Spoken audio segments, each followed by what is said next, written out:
තේසවල මේ ඒරියා එක තේසවල මේ law එක apply වෙනවා නම් ඒක ඒ විදිහටම යන්න දෙන්න. හරි මුස්ලිම් අයට මුස්ලිම් law එක apply වෙනවා නම් ඒක ඒ විදිහටම යන්න දෙන්න.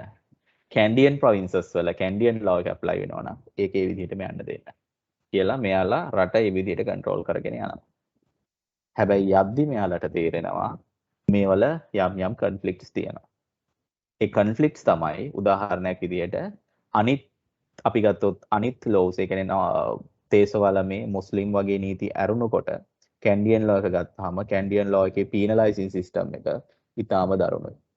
හරි the penalizing system දඩුවම් කිරීමේ ක්‍රමවේදය was really harsh. හරි it was cruel. එතකොට මෙයාලා කල්පනා කරා අපිත් මේ උඩ රටට ඇවිල්ලා වැරද්දක් කළොත් අපිටත් මේ ලෝ එක මත බලපාන්නේ අපේ මිනිස්සුන්ට. මොකද ඒ කාලේ වෙද්දි බ්‍රිටිෂ්ලා ගොඩක් අය උඩ රටට ඇවිල්ලා තේ වගාව කරන්න පටන් ගත්තා. උඩ රට අයව කසාද බැන්දා. මේ වගේ ප්‍රශ්න ගොඩාක් ඇති වුණා. ඒතොර එයාලගේ තින් යම් හේකින් වරදක් සිද්ධ වුණොත් එයාලවත් අර උල තැබීම, දෙකට ඉරීම, වෙන් කිරීම, හිස බූ ගෑම, හරි අංගච්ඡේදනය such things මේවා කරන්න වෙයිද කියන ප්‍රශ්නේ. ඒ නිසා මෙයාලා ඩිසයිඩ් කරනවා via proclamation එකක් කියලා කියන්නේ අද කාලේ එන ගැසට් එකක් වගේ. අපි ඒවත් ඉස්සරහට කතා කරනවා don't worry. Via proclamation ultimately they decided the British, those who are remaining in Sri Lanka, they are governed by English law, not by the other laws. හරිනේ? අන්න ඊට පස්සේ මොකද උනේ? English law එකත් ලංකාවට ටිකෙන් ටික ඇතුල් වෙන්න ගත්තා. තව දෙයක් තමයි බ්‍රිටිෂ්ලාට වැඩ කරන්න සිද්ධ වුණේ ඩච්ලා හදපු administrative system එකේ. මොකද එයාලා කිව්වනේ අපි මේ නීති වෙනස් කරන්නේ නැහැ කියලා. Because of that they implemented the same administrative system introduced by the Dutch. So as a result of it, sometimes they face certain issues, difficulties, as they are not that much familiar with the Dutch administrative system. ඒ නිසා මූණට පෙනුමට ප්‍රයිමා ෆේසි virtually එයාලා කිව්වා මේ රටේ Roman Dutch ලෝ එක තමයි තියෙන්නේ කියලා. නමුත් එයාලා රෝමන් ඩච් ලෝ සිස්ටම් එක පෙනිට්‍රේට් කර එයාලා ඉංග්‍රීසි ලෝ එක දෙන්න පටන් ගත්තා. හරි මේ හේතුව නිසා ලංකාවේ අද වෙනකොට සමහර ඒරියාස් සමහර ලෝ ඒරියාස් රෝමන් ඩච් ලෝ වලින් ගවන් වෙනවා. සමහර ලෝ ඒරියාස් ඉංග්‍රීසි ලෝ වලින් ගවන් වෙනවා. ඊට අමතරව තව සමහර ඒරියාස් තියෙනවා පර්සනල් ලෝස් කියලා. මොනවාද පර්සනල් ලෝස් කියලා කියන්නේ? අර මම කලින් කියලා දුන්නු තේසවල මේ මුස්ලිම් and කැන්ඩියන් ලෝ. හරි right. ඔතෙන්ට වෙනකන් තේරුණාද? tell me will you? ඔතෙන්ට වෙනකන් තේරුණාද? Do you have any questions? හරි. It might kind of like a history session, right? But the history of Sri Lanka, legal history of Sri Lanka. Right? Do you have any questions, doubts? Please do let me know.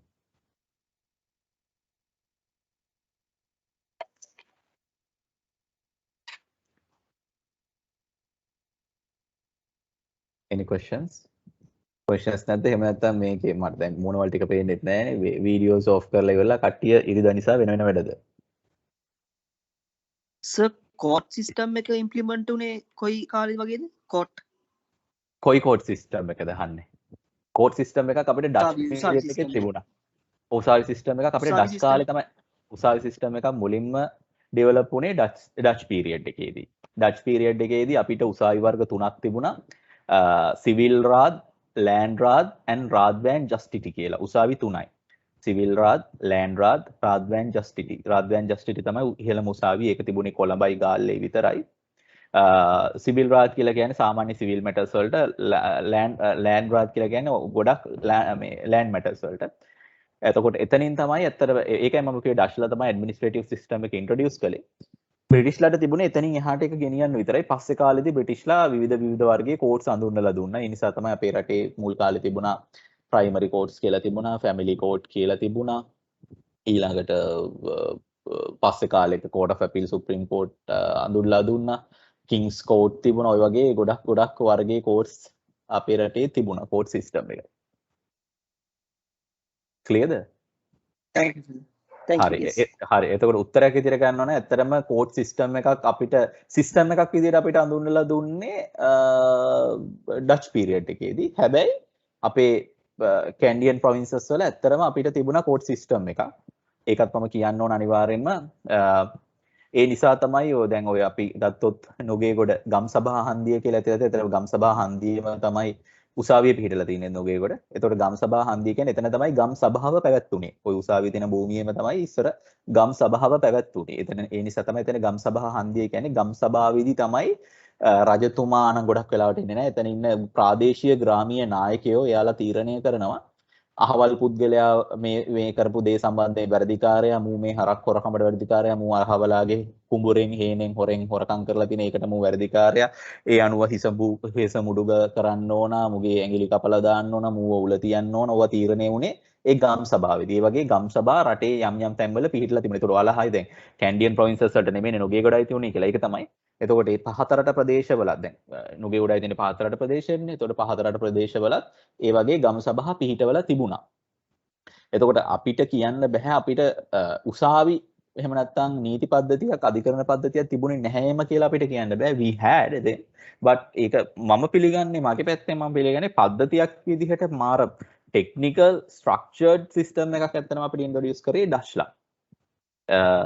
නමුත් අපිට නොතිබුණා නෙමෙයි. උදාහරණයක් විදිහට දැන් ගමේ හිටපු ආරච්චිලා ඊළඟට දිසාවි කියලා මිනිස්සු හිටියා, පෝරාලවරු හිටියා.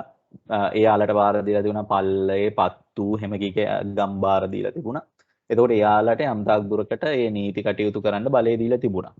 දඬුවම් දීම සඳහා අර දඬු කඳ කියන එක දීලා තිබුණා. ඊළඟට සෝෂල් වර්ක් වලට යොමු කරන්න ඕන කවුරු හරි කෙනෙක් හොරකමක් කළොත් මිනිහට අවවාද කරලා ඌව දානවා කුඹුරු ආරාමේව හාන්න පන්සලේ පඩි පෙළ හදන්න පන්සලට තීන්ත ගන්න මේ වගේ දේවල් වලට යොමු කරනවා. අදටත් ඒ වගේ නීති අපේ නීති පද්ධතිය තුල තියෙනවා.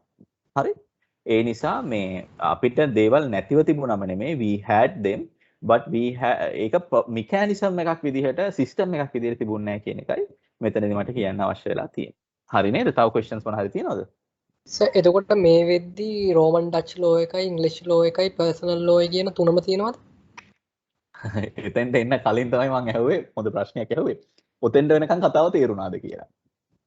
yes right very nice හරි දැන් ප්‍රශ්නය ඇහුවා දැන් තමයි මටත් ඕන කරන තැන දැන් කට්ටියට ප්‍රශ්නේ තියෙන්නේ දැන් එතකොට මොකද්ද මේ ලංකාවේ තියෙන ලෝ එක හරි අපි දැන් මොකක් අපිට මොන ලෝ එකද අදාළ වෙන්නේ හරි ඒකම කියන්න මම කියපු විදිහට ලංකාවේ මේ නීති ටික ඔක්කොම ටික දැන් අපේ රටේ තියෙනවා අපිට රෝමන් ඩච් ලෝ එකක් තියෙනවා අපේ රටේ ඉංග්‍රීසි ලෝ එකක් තියෙනවා අපිට ඊට අමතරව පර්සනල් ලෝස් තුනකුත් තියෙනවා මුස්ලිම් තේසවලමේ කැන්ඩියන් කියලා මෙන්න මේක මතක තියාගන්න. මම මුලින්ම සරලව පහසු විදිහට මෙහෙම කිව්වොත් ඉංග්‍රීසි ලෝ එක මේක ටිකක් ඔළුවේ තියාගන්න. එතකොට මේක පැටලෙන්නේ නැහැ. මම මේ කියන ටික මේක කවුරුත් ඔයාලට කියලා දෙන්නේ නැහැ. මේක අපිම එක්ස්පෙරිමන්ට්ස් කරලා එහෙම හදාගත්තු ක්‍රමවේදයක්. ඉංග්‍රීසි ලෝ කියන එක අපේ රටේ ගොඩක්ම අපිට දක්නට ලැබෙන්නේ අතන මේ බිස්නස් ලෝ වලට අදාළව. උදාහරණයක් විදිහට කොන්ට්‍රැක්ට්. හරිද? checks otherwise bills of exchange කියලා අපි කියන්නේ or promissory note අරාම ඒවා. ඒ වගේ business side එකට අදාළ වෙන ගොඩාක් නීති බොහෝමයක් නීති. මම කියන්නේ 100%ක්ම කියලා බොහෝමයක් English law base කරලා තමයි හදලා තියෙන්නේ. හරිද? මම හිතන්නේ දැන් චුට්ටක් වැඩේ යහුවේ. මොකද්ද? ආයෙ මම කියනවා business law වලට ඔයාලගේ sales marketing පැත්ත අරාම ඒ වගේ දේවල් ඔක්කොම වගේ අතිමහත් බහුතරයක් cover කරලා තියෙන්නේ English law එකේ. හැබැයි අපි අරගත්තොත් ඉඩම් පිළිබඳ නීතිය පවුල පිළිබඳ නීතිය ඒ කියන්නේ කසාදි දික්කසාදි දරුකමට හදා ගැනීම හරිද ඊළඟට ඔයාලගේ දේපල පිළිබඳව අන්තිම කැඳි පත්‍රයකට ඇතුව හෝ නැතුව දේපල තීරණය කිරීම හරිද ඔය වගේ දේවල් තීරණය වෙලා තියෙන්නේ රෝමන් ඩච් ලෝ වලින් හරි එදිනෙදා ජීවිතේ හම්බෙන ඔක්කොම ටික වගේ තීරණය වෙන්නේ රෝමන් ඩච් වලින් බිස්නස් ලෝස් ටික තීරණය වෙන්නේ ඉංග්‍රීසි ලෝ වලින් ඊට අමතරව මෙන්න මේ පොයින්ට් එක චුට්ටක් මතක තියාගන්න. දැන් මේ පර්සනල් ලෝස් වලට ආපුවාම අපි ගමුකෝ දැන් අපිට වර්ග තුනක් ඉන්නවනේ පර්සනල් ලෝස් වල. පර්සනල් ලෝස් කියන්නේ පුද්ගල නීති. අපිට ඉන්නවා තේසවලමේ ඉන්නවා, අපිට ඉන්නවා මුස්ලිම්ලා ඉන්නවා, අපිට ඉන්නවා කැන්ඩියන්. කැන්ඩියන් ලගේ කසාදය, දික්කසාදය, ඉඩම් එයාලගේ දේපල උරුම වීම. කසාදේ දික්කසාදේ ඉඩම් හරි එහෙම නැත්නම් නිශ්චල චංචල දීපල ඉඩම් මේ දීපල උරුම වීම. මෙන්න මේ කියන කාරණා විතරක් තීරණය වෙනවා එයාලගේ පුද්ගල නීතිය යටතේ.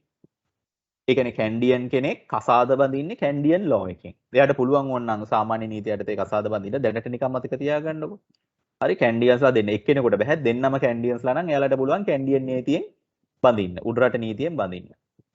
බැඳලා එයාලට ඒ උඩරට නීතියෙම දික්කසාද වෙන්නත් පුළුවන්. දික්කසාද නොවි එයාලා මරණකල් ජීවත් වුණොත් එයාලගේ මරණයෙන් පස්සේ එයාලගේ දේපල උරුම වීම ඊළඟ පරම්පරාවට උරුම වෙන්නේ කැන්ඩියන් නීතියෙන්. එහෙම නැත්නම් උඩරට නීතියෙන්. මං හිතන්නේ මං කියන එක පැහැදිලි. මුස්ලිම්ලා වරගත්තොත් මුස්ලිම්ලාගෙත් මැට්‍රිමෝනියල්. මැට්‍රිමෝනියල් කියලා කියන්නේ වෛවාහික ජීවිතයට. ඒ කියන්නේ කසාදේ, දික්කසාදේ මුස්ලිම්ස්ලා ළමයිව දරුකමට හදාගන්නේ නැහැ යම් යම් හේතු මත. ඒක පස්සේ දවසක කතා කරමු. ඊළඟට කසාදික ඊළඟට එයාලගේ දේපල උරුම වීම. ඒ දේවල් තීරණය වෙන්නේ එයාලගේ මුස්ලිම් නීතිය අනුව. හරි? දැන් ඔයාලට සාමාන්‍ය ජීවිතේදී ඔයාලගේ දේපල සියල්ලම අන්තිම කැරදි පත්‍රයකින් බැහැර කරන්න පුළුවන් වුණාට, ඒ කියන්නේ වෙන කෙනෙකුට ලියන්න පුළුවන් වුණාට දැන් මුස්ලිම් නීතිය යටතේ සමහරලාට එයාලට බෑ. එයාලට සිද්ධ වෙනවා යම් කොටසක් රිමේනින් පෝෂන් එකක් තියන්න සමහරලාට එයාලගේ ආගමික උන්නතිය වෙනුවෙන්, එයාලගේ මොස්ක් එක ජුම්මා පල්ලිය වෙනුවෙන් එයාලට යම් දේවල් තියන්න සිද්ධ වෙනවා. ඊළඟට එයාලගේ උරුමකරුවන්ගේ වෙන වෙනම කැටගරිස් තියෙනවා. කුරානියන් එයාස්ලා, එහෙම නැත්නම් කුරානියානු උරුමකරුවෝ, අසබා එහෙම කිය ඉන්න ඔච්චර පටල ගන්න එපා. එතකොට මේ එයාලගේ මුස්ලිම් අයගේ කසාදේ, දික්කසාදේ, දේපල කියන දේවල් තීරණය වෙන්නේ මුස්ලිම් නීතියෙන්. තේසවල මේ අයට ආපුවාම තේසවල මේ අය කසාද බඳින්නේ අපේ ක්‍රමයටමයි. එහෙම නැත්නම් මේ පහත රටාවේ බඳින ක්‍රමයට. පස්සේ කියන්න මොකක්ද ක්‍රමය කියලා දැන් පොඩ්ඩකට ඉන්න. එයාලගේ කසාදය හැර දේපල සම්බන්ධ, දේපල උරුම වීම සම්බන්ධ හැමදේම තීරණය වෙන්නේ එයාලගේ පුද්ගල නීතියෙන්. ඒ කියන්නේ ඔයා යාපනයේ අරදද්වීපයේ තේසවලමේ නීතියෙන් පාලනය වෙන කෙනෙක් නම් ඔයාගේ මොකක් හරි දේපලක් තියෙනවා නම් නිශ්චල හෝ චංචල ඒකේ උරුමය හෝ ඒක විකිණීම හෝ හැමදේම තීරණය වෙන්නේ තේසවලමේ නීතිය මත. ඔයා උඩරට කෙනෙක් නම් ඔයා කසාද බඳින්න ඕන, දික්කසාද වෙන්න ඕන ඒ උඩරට නීතිය අනුව. හරියට ඔබට තෝරා ගැනීමේ හැකියාව තියෙනවා ඔබේ මේ රටේ සාමාන්‍ය නීතිය. මම මේ කියන දේ පොඩ්ඩක් තේරුම් ගන්න. මුස්ලිම් කෙනෙක් නම් අනිවාර්යයෙන්ම එයාගේ මුස්ලිම් නීතිය අනුව තමයි එයා කසාද බඳින්නේ. හරිනේ. ඔතෙන් එනකන් තේරුණා කියලා මම හිතන්නේ ප්‍රශ්න වල chance එක දෙන්න. දැන් පොඩි issue එකක් එනවා. එතකොට දැන් ඔතන මම කියපු මුස්ලිමුත් නොවන, ඔතන මම කියපු තේසවලමෙත් නොවන, කැන්ඩියනුත් නොවන පිරිසක් ඉන්නවනේ ඔබ හා මම වෙන්නේ. අපිට මොකක්ද අදාළ වෙන නීතිය? අන්න අපිට අදාළ වෙන නීතියට කියනවා ජෙනරල් ලෝ එක. එහෙම නැත්නම් සාමාන්‍ය නීතිය. එහෙම නැත්නම් පොදු නීතිය කියලා. ඒ නීතිය තමයි මම අර ඉස්සෙල්ලා කිව්වාගේ ඒ නීතිය සාමාන්‍ය නීතිය කියන එක තමයි හැදිලා තියෙන්නේ රෝමන් ඩච් ලෝ එකයි ඉංග්ලිෂ් ලෝ එකයි මික්ස් වෙලා. මේ රටේ මුස්ලිම් තේසවලමේ කැන්ඩියන් කියන තුන්ගොල්ලෝ හැරෙනකොට අනිත් අයට අදාළ වෙන සාමාන්‍ය නීතිය කියලා එකක් තියෙනවා නම් ඒ නීතිය හැදිලා තියෙන්නේ රෝමන් ඩච් ලෝ එකයි ඉංග්ලිෂ් ලෝ එකයි මික්ස් වෙලා. ඒ කියන්නේ ඔයා මට අදාළ වෙන ලෝ එක Roman Dutch law and English law mix එකක්. හැබැයි මෙන්න මෙහෙම දෙයක් තියෙනවා මතක තියාගන්න.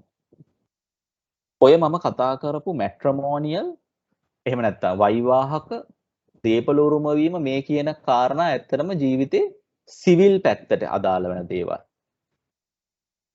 දැන් ඔයාලා කල්පනා කරනවා මොකද්ද සිවිල් කියන්නේ කියලා. වචනේ තේරෙනවා මේ වචනෙන් පස්සේ. අපරාධ නීතිය අරගත්තොත් හරි වැරැද්දක් කියන එක සංයුක්ත වෙලා මේ අපරාධය කියන එක සංයුක්ත වෙලා තියෙන්නේ වැරැද්දක.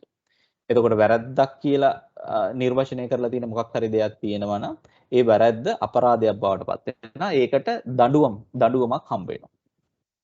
ඒකට දඬුවමක් හම්බ වෙනවා. හැබැයි සිවිල් නීතියේ තියෙන දේවල් වලදී දඬුවම් හම්බ වෙන්නේ නැහැ.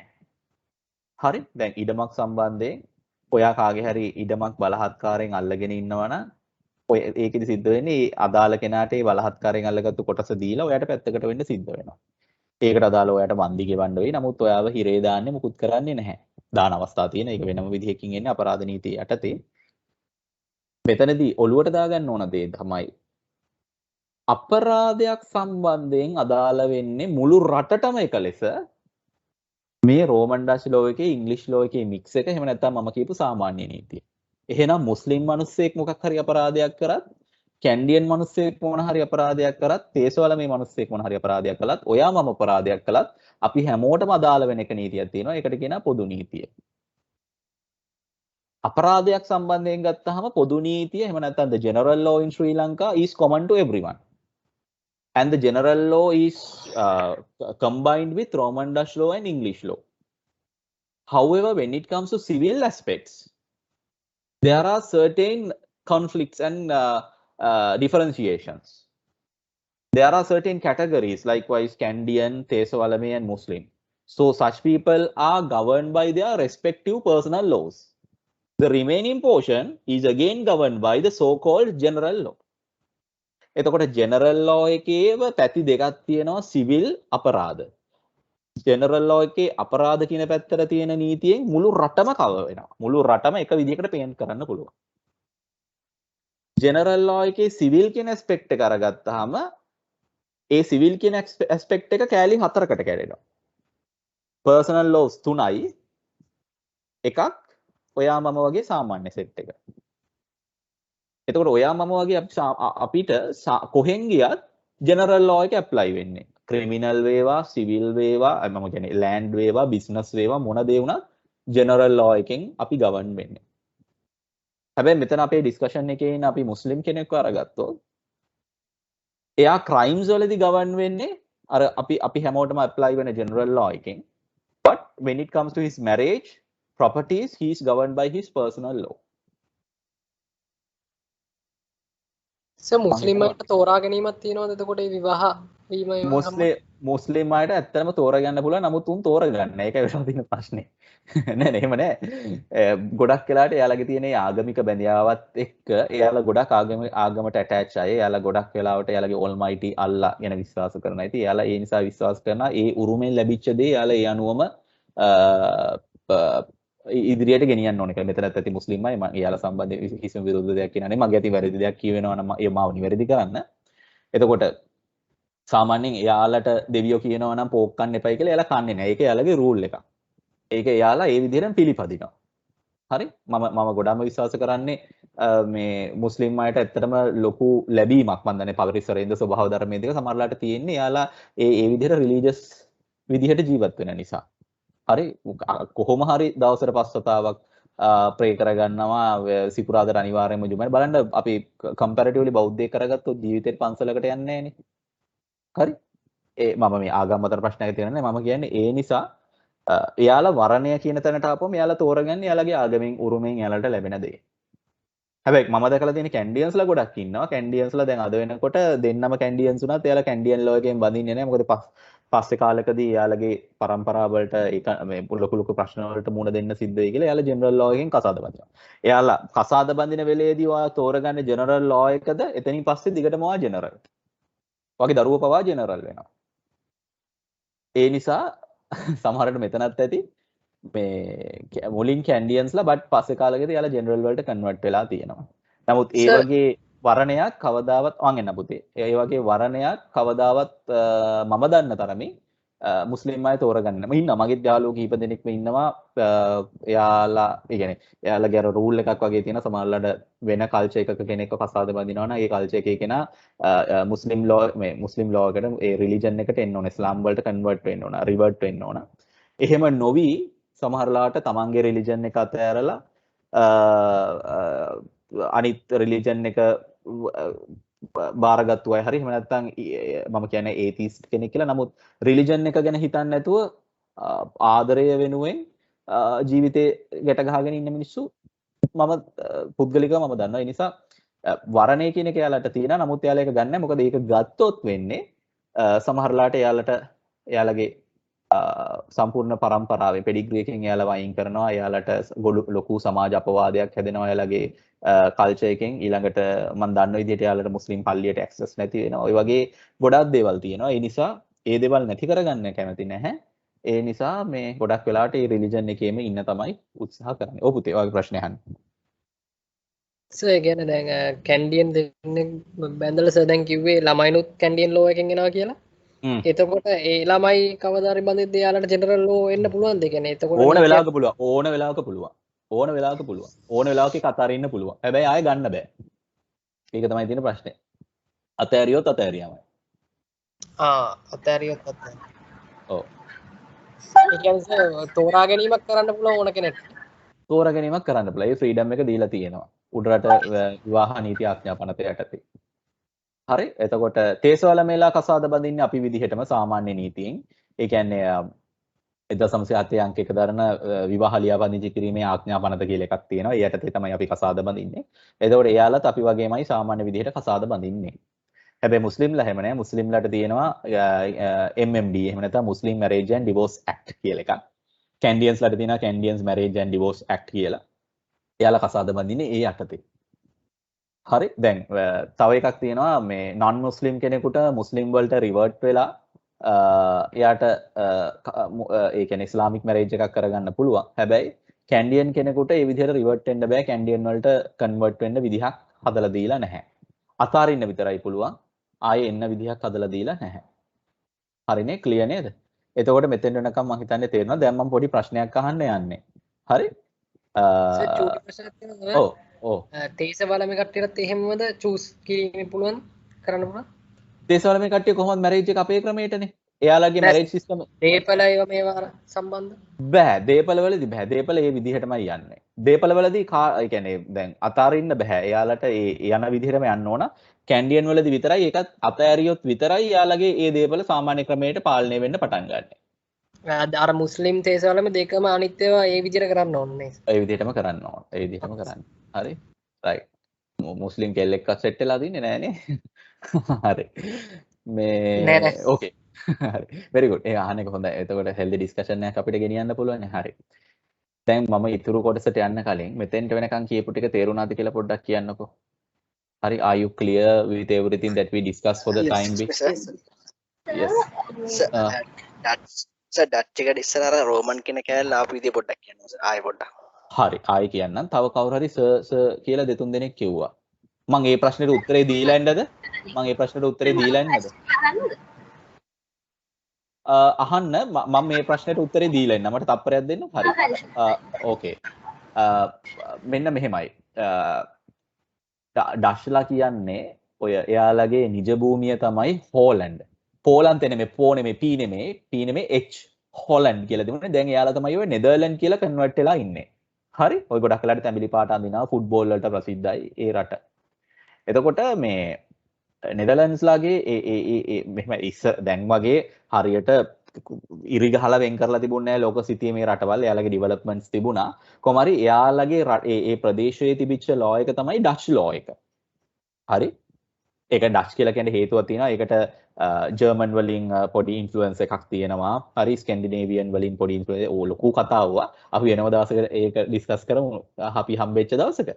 එතකොට මොකද මේ ඉතිහාස කතා හරි රසවත්. එතකොට එයාලගේ රටේ තිබෙන ලෝ එක තමයි ඩච් ලෝ එක. ඔන්න හරි දැන් ඔන්න මේ තියෙන ඩච් ලෝ එක. ඔයා දැන් ඩච් ලෝ එක තියාගෙන ඉන්නවා. මොකද්ද ඔයාගේ රට?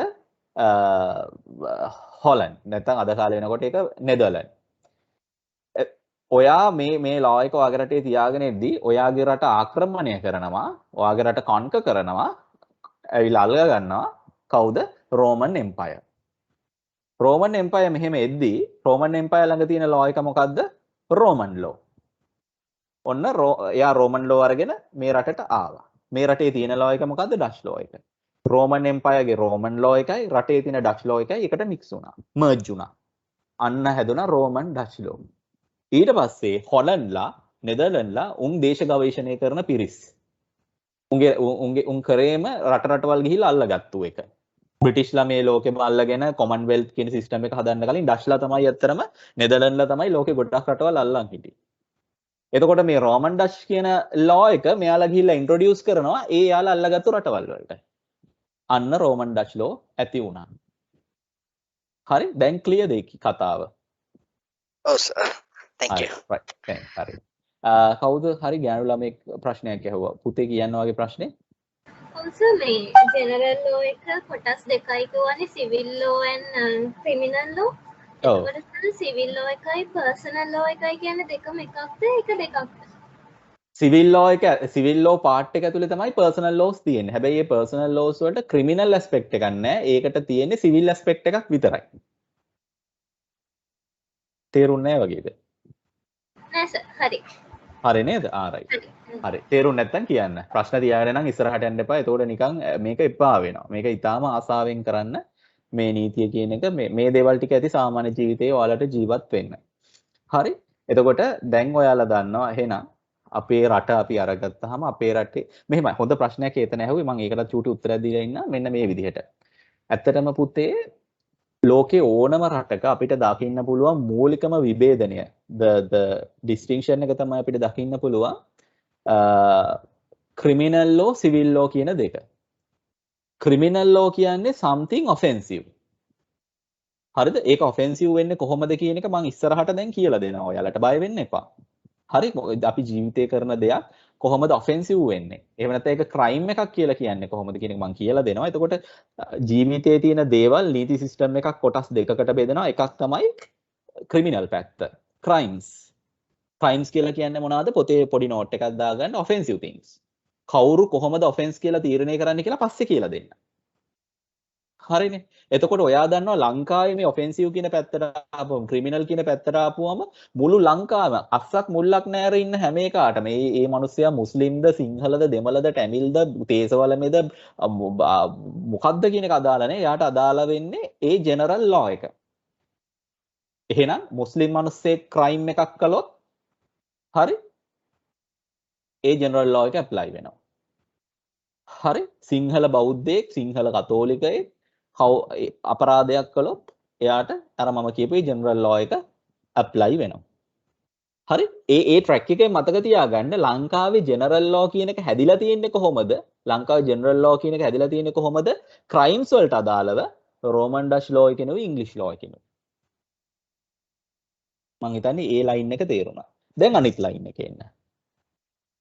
human life එකේ offenses කියලා එහෙම නැත්නම් law එකේ offenses එහෙම නැත්නම් crimes කියන පැත්ත අයින් කරපුවාම ඉතිරි වෙන කොටසක් එනවා law වල. ඒ ඉතිරි වෙන ටිකට අපි කියනවා civil law කියලා. civil නීතිය. නීතිය අරගත්තාම අපරාධ කියලා බෙදෙනවා, civil කියලා බෙදෙනවා. අපරාධ කියන්නේ offensive, වැරදි සහගත දේවල්. ඒක පැත්තකට කරපුවාම ඉතුරු දෙයක් වෙනවානේ සමාජයේ. අනේ ඒ වලට කියනවා civil කියලා. උදාහරණයක් විදිහට මැට්‍රමෝනිය කියන්නේ වෛවාහක ජීවිතය සම්බන්ධ දේවල්. දේපල සම්බන්ධ දේවල්. තරලව ওই වගේ දේවල් මතක තියාගන්නකො. හරි උරුමය සම්බන්ධ දේවල්. එතකොට මේකෙදිත් සාමාන්‍ය නීතිය අදාළ වෙනවා. හැබැයි ඒ සාමාන්‍ය නීතිය හැදිලා තියෙන්නේ මොනවා වලින්ද? රෝමන් ඩච් ලෝ, ඉංග්‍රීසි ලෝ.